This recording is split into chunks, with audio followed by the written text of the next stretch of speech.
Yo soy Fabián Andrés Castiblanco y hoy hablaremos del conflicto armado en el narcotráfico en Colombia.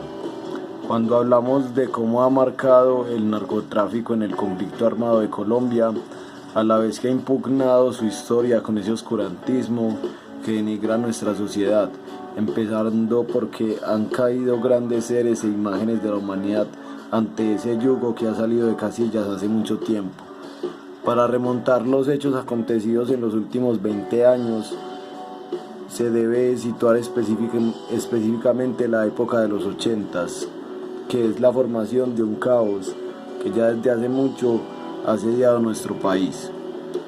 Debo nombrar claramente al cártel de Medellín y de igual manera lo que esta ciudad ha conjurado de una manera bizarra, aunque siendo una ciudad hermosa, encarnó algunos de los más grandes y sanguinarios personajes del mundo moderno. Pablo Escobar Gaviria, su primo Gonzalo Gaviria, hoy en día descansan en el cementerio Jardines Montesacro, en un lugar hermoso y tranquilo que hace periferia a gran parte de la ciudad, que se puede apreciar rodeada de montañas, a las que algún día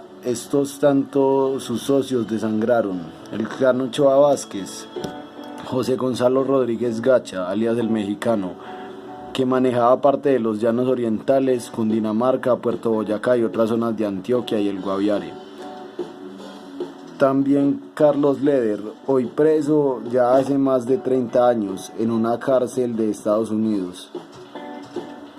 Estos hombres, junto a otros cárteles de la época, sembraron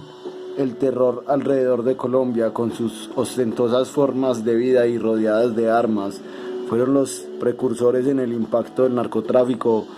que conmocionó en nuestra historia, llenos de ejércitos privados que serían una especie de milicia mercenaria a servicio de los cárteles. Fueron la semilla del paramilitarismo, a la vez que muchos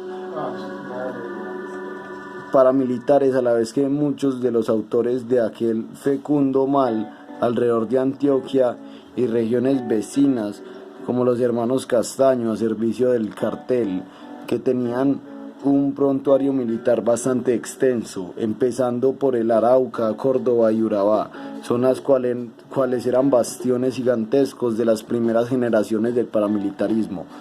Tomando un contexto político y radical, aunque se ensuciaron las manos con el narcotráfico, pues estos mismos, luego de la muerte del cartel, fueron los predecesores de la riqueza de esta mafia. Podríamos decir que la mayoría de movimientos fueron iniciados bajo ideologías revolucionarias, tomando inspiración del romanticismo, que empezó a ser más fuerte en la década de los 70, pues fue en aquel entonces donde grandes ejércitos revolucionarios, a la vez que ejércitos privados de grandes hacendados en las regiones colombianas, guerrillas como el M-19, el EPL, las FARC, el ELN, estos grupos insurgentes han creado gran conmoción, han cometido grandes atrocidades, pero cabe recalcar que muchas veces se han tomado las armas en nombre de la injusticia y han perpetrado cicatrices en la historia, desangrando cada vez más nuestra nación. En medio de estos movimientos se han destacado ciertos líderes que fomentaron ideologías y financieramente las guerrillas comunistas, a la vez que el mismo pueblo ha tenido que lidiar con la presencia de la insurgencia, pagando un impuesto al ejército del pueblo. En varias partes del país esto puede variar.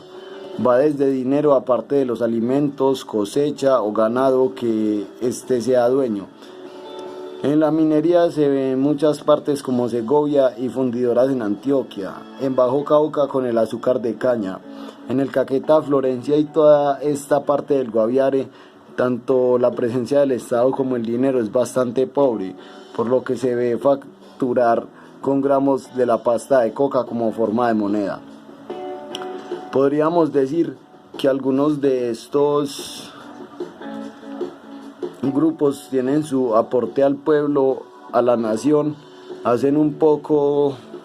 Hace poco el ELN estuvo haciendo obras alrededor del Catatumbo, a la misma vez que le dan cierto orden a un lugar donde los estamentos del Estado a veces ni siquiera se pronuncian, por lo que la población del territorio se rige directamente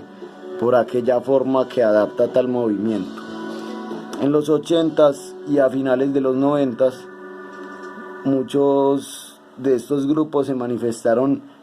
en son de buscar un acuerdo de paz, lo que se medió en varios diálogos con las FARC, guerrillas del EPL, el ELN y el M-19.